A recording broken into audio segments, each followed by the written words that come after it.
Police वालों से गोली चलाने को कहा। वह वापस नर्क जाना पसंद करेगा बजाय इस शक भरी दुनिया में रहने के। लेकिन क्लोई उसे ऐसा करने से रोकती रही। कोई और रास्ता न देखकर लूसीफर ने जेब से बंदूक निकालने का नाटक किया, लेकिन गोलियों की आवाज के बाद लूसीफर हवा में ही कहीं गायब हो गया। सारे पुलिस वाले हैरान थे, किसी को समझ नहीं आ रहा था कि ये सब क्या हुआ। उन्होंने हर जगह तलाशा और आखिर में कोने में एक बंदूक मिली। जांच करने पर पता चला कि उस पर उसी मूंछ वाले के फिंगरप्रिंट थे। इससे क्लोई को एहसास हुआ कि उसने फिर से लूसीफर को गलत समझ लिया। दूसरी तरफ उसके भाई ने ही उसे बचाया था और उसे छत पर ले आया था। लेकिन ये देखकर लूसीफर थोड़ा हैरान था। अमेंडा तो हमेशा उसकी जान लेना चाहता था, फिर आज उसने उसे कैसे बचा लिया। दरअसल अमेंडा द्वारा जिंदा किए जाने के बाद से वो मूंछ वाला पागल हो गया था और लगातार लोगों को मार रहा था। हालात अब बेकाबू हो चुके थे। अमेंडा ने कभी नहीं सोचा था कि ऐसा होगा, इसलिए वो चाहता था कि लूसीफर उस मूंछ वाले को ढूंढकर वापस नर्क भेजने में उसकी मदद करे। थोड़ी देर सोचने के बाद लूसीफर ने अमेंडा की मदद करने का फैसला किया। सुरागों का पीछा करते हुए दोनों एक पुराने गोदाम तक पहुंचे। ये वही जगह थी जहाँ वो मूंछ वाला अक्सर आता जाता था, लेकिन दरवाजे के बाहर कई हटे-कटे गुंडे रास्ता रोके खड़े थे। लग रहा था कि उन्हें पीटे बिना वो अंदर नहीं जा पाएंगे, इसलिए दोनों बिना कुछ सोचे समझे उनसे भिड़ गए।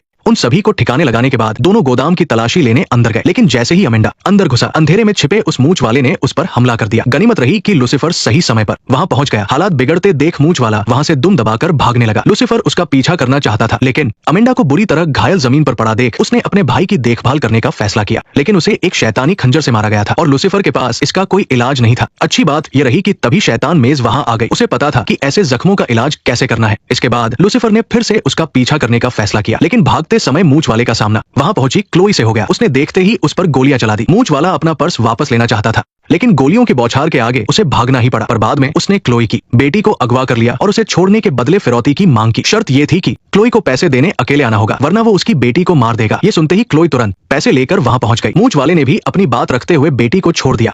अपनी बेटी को तसल्ली देने के बाद क्लोई ने कार की डिक्की खोली। सारे पैसे डिक्की में ही थे। तभी एक शैतान के निशान वाला कागज का जहाज उड़ता हुआ मूंछ वाले के पैरों के पास आ गिरा। जैसे ही मूंछ वाले का ध्यान भटका, क्लोई तुरंत छिप गई और तभी लूसीफर अचानक उसके सामने आ गया। आते ही उसने मूंछ वाले पर अपनी डेविल आइज का इस्तेमाल किया, लेकिन इसका उस पर कोई असर नहीं हुआ। उल्टे मूंछ वाले ने गोली चलाकर उसके पेट में घाव कर दिया। चूंकि क्लोई वहां मौजूद थी, इसलिए लूसीफर तुरंत जमीन पर गिर पड़ा। वो बेबस होकर मूंछ वाले को क्लोई और उसकी बेटी को नुकसान पहुंचाने के लिए आगे बढ़ते देख रहा था। मौत के मुंह में जा चुके लूसीफर ने अपने पिता से खुद को बचाने की भीख मांगी, भले ही इसके लिए उसे वापस नर्क ही क्यों ना जाना पड़े। उसके पिता को लगा कि लूसीफर को सच में पछतावा है, इसलिए उन्होंने उसे फिर से जिंदा कर दिया। इस बार उसने ठान लिया था कि वो उस मूंछ वाले के टुकड़े टुकड़े कर देगा। वो धीरे धीरे उसके पास पहुंचा और जैसे ही मूंछ वाला पलटवार करने वाला था, क्लोई ने गोलियां चलाकर उसके शरीर को छलनी कर दिया। लेकिन मूंछ वाला तुरंत नहीं मरा। वो बड़े घमंड से बोला कि उसके पास अभी भी एक पुनर्जन्म का सिक्का है, लेकिन बहुत ढूंढने पर भी उसे वो नहीं मिला। दरअसल लूसीफर ने वो सिक्का पहले ही उससे ले लिया था और फिर उसने उस सिक्के को ऐसे ही फेंक दिया। सिक्के के गायब होते ही मूंछ वाले की आखिरी उम्मीद भी टूट गई। जल्द ही बहुत ज्यादा खून बहने से वो तड़प कर मर गया। लूसीफर ने अपनी जान पर खेलकर उसे बचाया था, जिसके बाद क्लोई ने उसे पूरी तरह से अपना लिया। इससे लूसीफर भी बहुत खुश था।